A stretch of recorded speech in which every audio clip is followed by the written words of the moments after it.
address Ghana's mounting domestic and external debt levels, financial lawyer Jonathan Amable has called on the government to cease issuing treasury bills until the Supreme Court delivers a verdict on the legality of such issuances. He emphasized the importance of adhering to constitutional principles and legal precedents. I have more in the following report.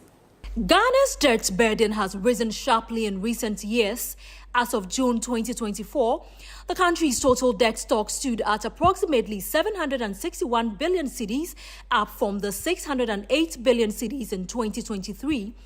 External debt reached 470 billion cedis compared to the 351 billion cedis the previous year, while domestic debt climbed to 290 billion cedis from 257 billion cedis in 2023.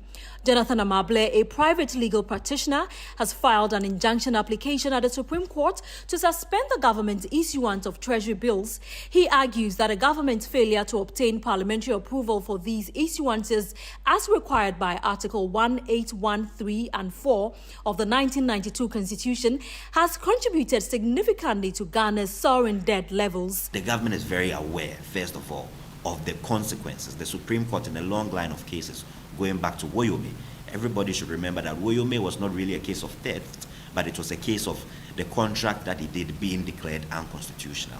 The Supreme Court has been clear that nobody can derive a benefit from an unconstitutional contract. It will be void. By July this year, it was over 700 billion, and a large chunk of that has to do with T-bills that are being issued.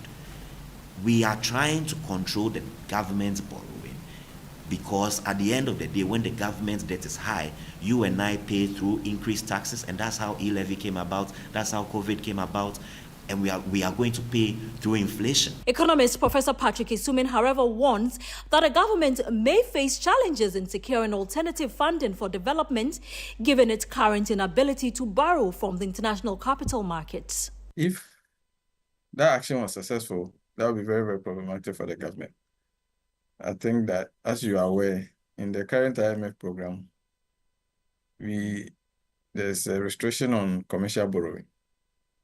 So the main financing gap that we have, because the bond market are still closed to issuance of new bonds, the main source of domestic financing has been the treasury bills. The government raised a lot of money from that.